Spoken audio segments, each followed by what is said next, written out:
Welcome back, guys. So today we're going to be taking a look at the Capcom Home Arcade, the two-player arcade stick with just a handful of games on it.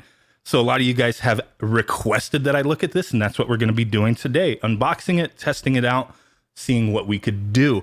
Now, before we jump into that, there is one thing to note. This is one of the more controversial products in gaming that has released as of late due to its kind of shady usage of Final Burn Alpha. Not kind of, real shady usage of Final Burn Alpha in a commercial product when the license with that emulator does not allow the use of it in commercial products. So, I mean, I don't have all the details to the story, but I know most of the people on that team were not on board with this. One person supposedly licensed it out to Koch Media, who is producing this for Capcom. They have the license from Capcom to make this device, but had to get that out of the way. A lot of people are not happy with that aspect of this. Like I said, I'm sure there's more to the story than what I know, but I just wanted to point that out. This is a very expensive ass device, by the way. Not cheap by any stretch of the imagination. It is not a cheap device, and that is one thing that's putting a lot of people off as well. It includes 16 games. It has Wi-Fi capabilities for like a universal worldwide leaderboard and possibly some other stuff. Who knows? Maybe some firmware updates, maybe put on a different emulator. I don't know. But there's some cool stuff going on that we're going to check out.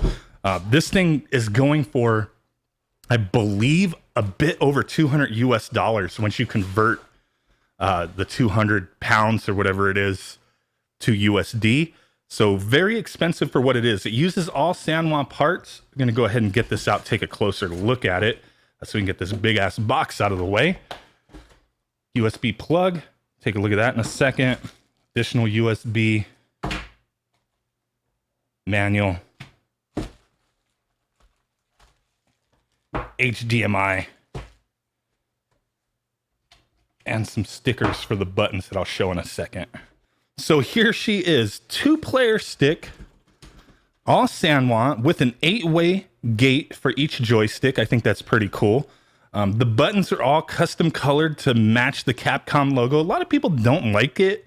This setup, like, I mean, what else could have they done to make this unique?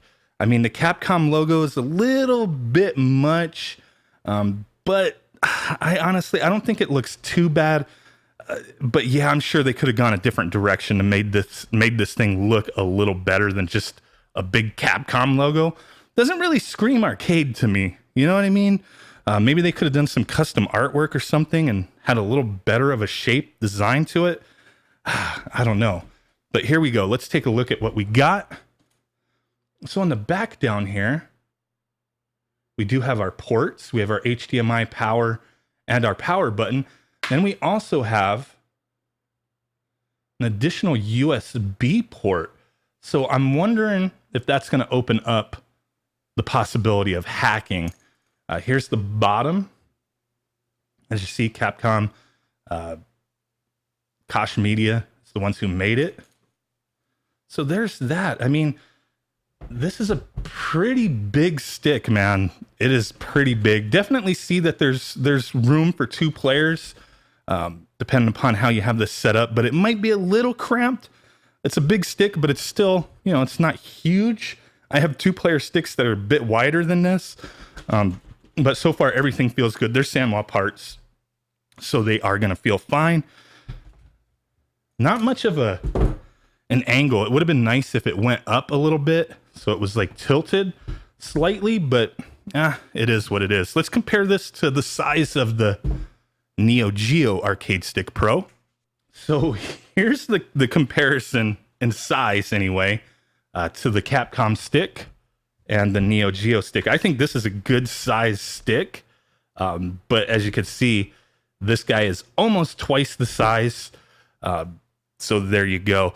So the one thing that the stick comes with is these little stickers. If you want to put them up here to designate, hey, this is insert coin and pause, that kind of thing. So you can put them up here so people know what the hell they are.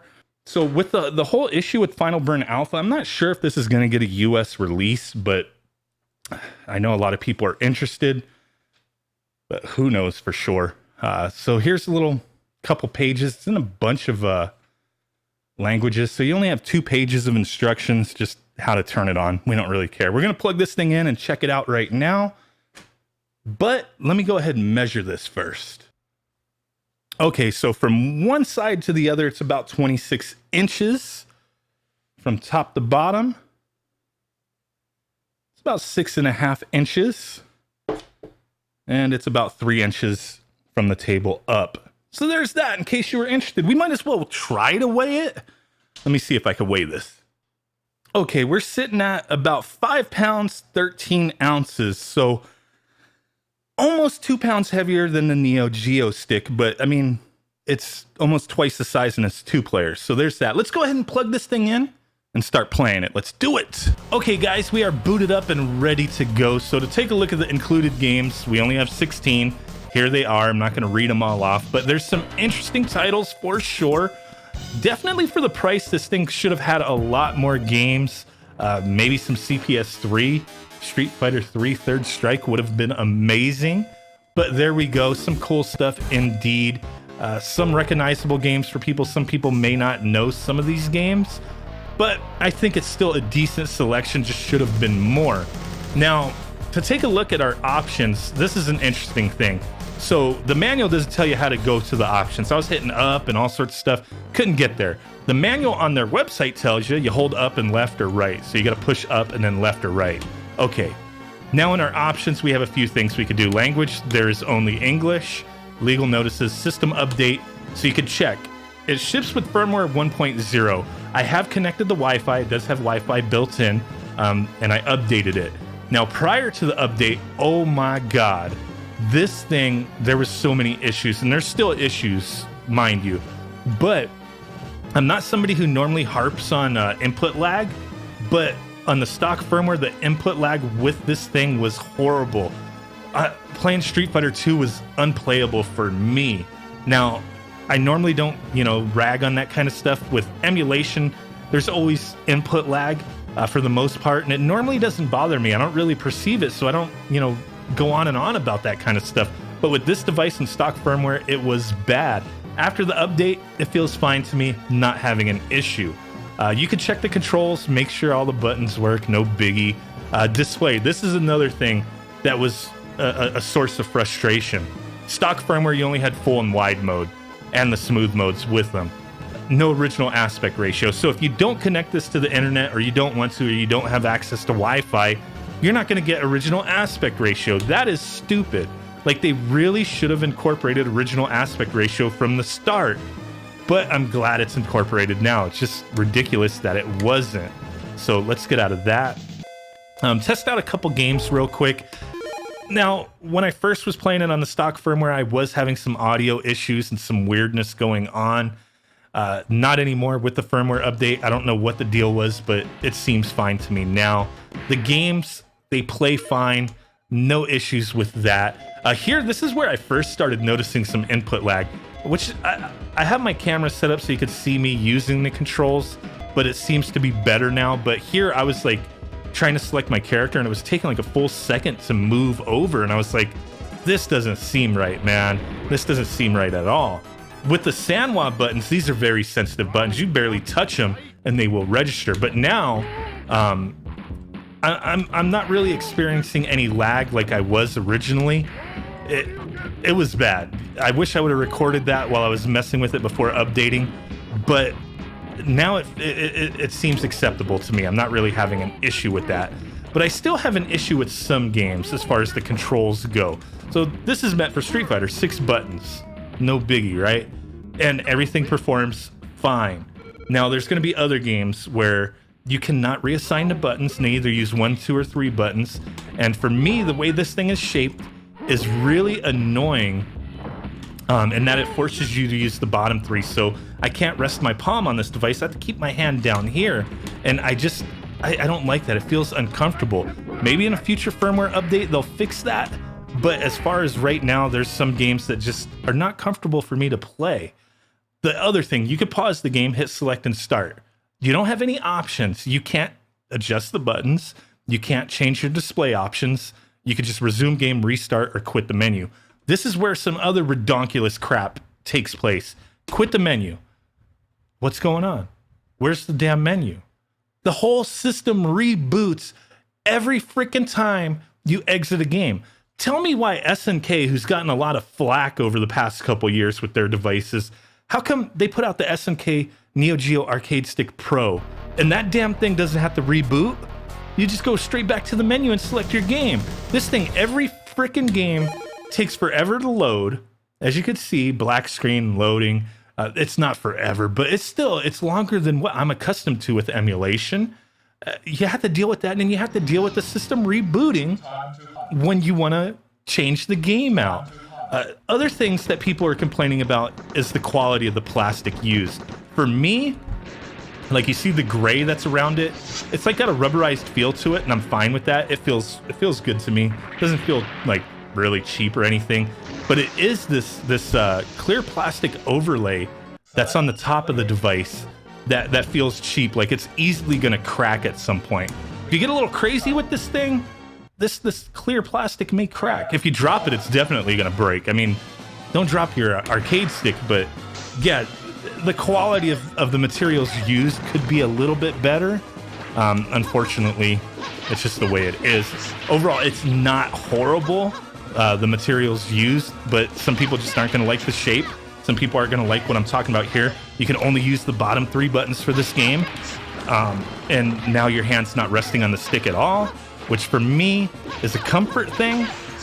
I prefer to be able to rest my palm on it and hit the buttons. Now I got to kind of claw my fingers around it or hold them up. Like, I mean, who the hell's going to play like that?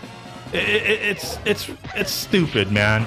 Like, I don't know why they didn't incorporate some just normal quality of life features that would make this device decent.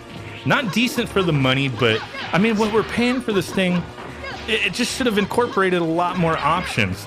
They should have figured out a way to just get it to load right back to the menu without rebooting. Like, that just seems amateur hour to me. Customizable button layout, amateur stuff, come on. Should be expected. It's hard to recommend this device in its current state and current price. I understand you have Sanwas, you have custom Sanwa buttons, with the logo stuff printed on it to match the stick. I understand that adds to the cost. Sanwas aren't necessarily crazy expensive, but they're not cheap either. So that is part of the cost, but paying $250+ for this thing, US dollars? I'm just not seeing it. I'm just not seeing it. Hopefully, with this back USB port that's on here, oops, let me see if I could show that on camera. That back USB port that's right here, hopefully that can be used for some, game additions, all that good stuff, and add to the quality of this. Maybe we could play some CPS 3, get some more CPS 1 and 2 stuff on here. But in its current state, very hard to recommend. Rebooting every damn time. I just want a game, man. I could plug in a Raspberry Pi and swap games faster than this.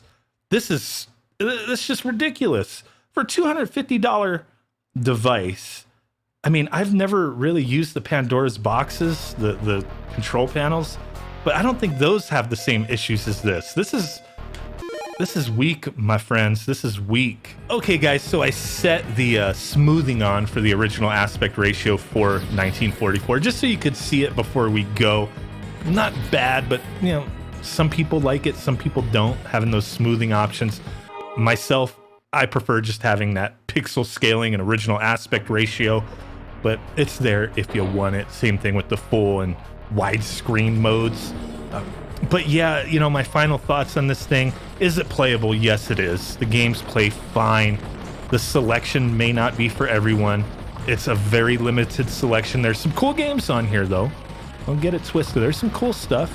But for the price point, my God, this thing, for those suckers like myself who bought this at full price, they really need to put some new updates out. Some quality of life improvements like customizable, button layouts for some games, changing that crap where it reboots every time you want to go back to the game select screen. They got to do something, man, because this is very hard to recommend.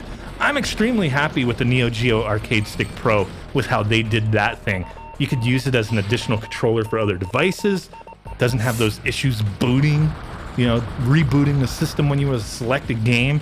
I dig it, and there's a lot more possibilities with that thing as far as adding games to it and some unlockables that SNK's been teasing. So looking forward to that. Hopefully, like I said, we get some improvements on this. So let me know what you guys think, man. What are your thoughts on this? Very expensive. Uses some quality buttons, but overall, not going to be for everyone. Not going to be for a lot of people because there's so many better options out there. But, you know, a lot of us, myself included, like these officially licensed products. And this one just misses the mark on a few things here. And it's disappointing at the price point, at the current price point. So let me know what you guys think. I know there's going to be a lot of crazy comments out there, but really do appreciate you guys watching. You mean the world to me. We're on our way to 100,000 subscribers, and with your help, I think we can get there pretty soon. That's a goal of mine. Get to 100,000. Be pretty awesome. So thank you, and I will catch you guys next time. Peace out. Bye-bye. Thumb, butt, and boom. Bye.